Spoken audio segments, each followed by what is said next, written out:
Nahuli na ang 2 sa 3 inmates na nakatakas sa Taytay Rizal Custodial Facility. Tinanggal naman sa pwesto ang mga pulis na naka-duty ng pumuga ang mga bilanggo. Yan ang ulat ni Isaiah Merafuentes. Nakatakas ang 3 person under police custody o PUPC sa Taytay Rizal Custodial Facility. Ito'y matapos pagtulong-tulungang iangat ng 3 preso ang yero ng kulungan kahapon ng madaling araw. Nakipagsabwatan ng 3 sa kanilang mga kasamahan sa loob ng kulungan na nagsilbing lookout. Balik kulungan naman ang 2 pugante matapos muling mahuli ng mga pulis habang pinaghahanap ang isa pang nakatakas. Immediately, nag-create tayo ng 3 tracker team para at least matrack itong 3 nakatakas na. Eventually nga, nagresulta dun sa pagkahuli nitong 2 nakatakas.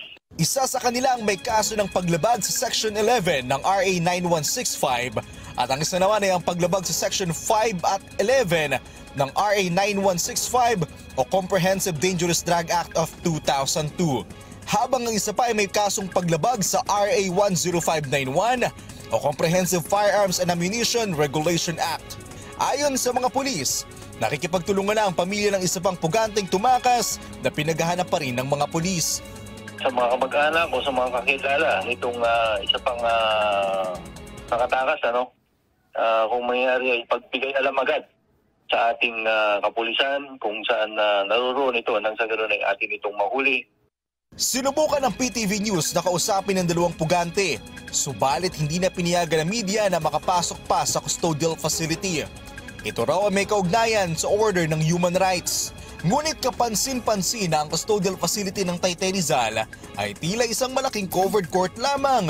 Gawa sa pinagdikit-dikit na kinakalawang ni yero ang dingding at ang iba pang bahagi ay tinapalan lamang ng trapal.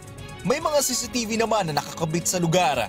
Ngunit tila hindi imposibleng malusutan ng mga pulis base sa disenyo ng kulungan. Agad naman ang narelieve sa pwesto ang mga pulis na on duty nang makatakas ang mga pugante.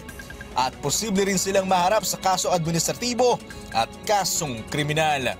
Magbibigay naman na ng 10,000 pabuya ang Taytay Police sa kung sino man ang makapagtuturo sa isa pa nilang pinaghahanap na tumakas. Isaiah Merafuentes para sa Pambansang TV sa Bagong Pilipinas.